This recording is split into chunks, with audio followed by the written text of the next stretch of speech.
नमस्कार दोस्तों, आप देख रहे हैं देसी फन टून्स। चलिए शुरू करते हैं।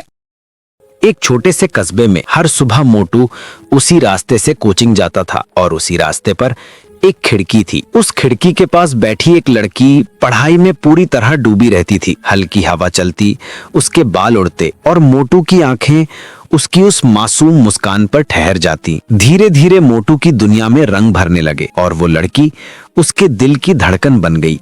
एक दिन मोटू ने हिम्मत जुटाई। उसका दिल तेजी से धड़क रहा था, पर उसने अपनी मन की बात कह ही दी। लड़की ने उसकी बात सुनी, मुस्कुराई और धीमे से बोली, पहले आईएएस बन जाओ, फिर बात करेंगे। इतना कहकर वो चली गई और वहीं मोटू की पूरी दुनिया टूटकर बिखर गई।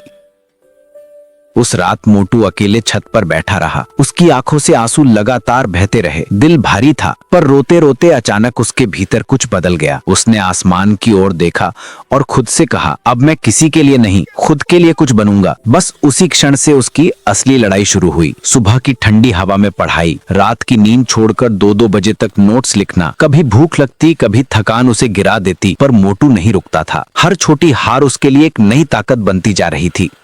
और फिर यूपीएससी का परिणाम आया। मोटू के हाथ कांप रहे थे। उसने कंप्यूटर की स्क्रीन खोली, देखता गया और अचानक उसकी आंखें भर आईं।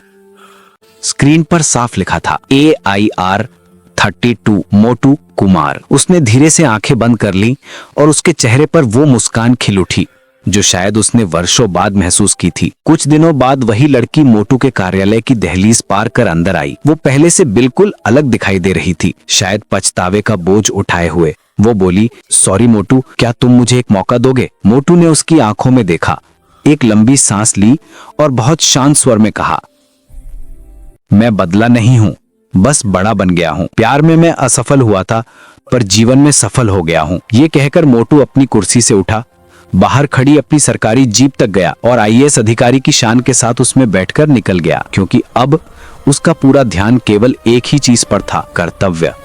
दोस्तों, वीडियो देखने के लिए दिल से धन्यवाद। अगर कहानी पसंद आई हो तो लाइक, शेयर और सब्सक्राइब जरूर करें। मिलते हैं अगली जबरदस्त स्टोरी में। तब तक के लिए थैंक्स फॉर वॉचिंग।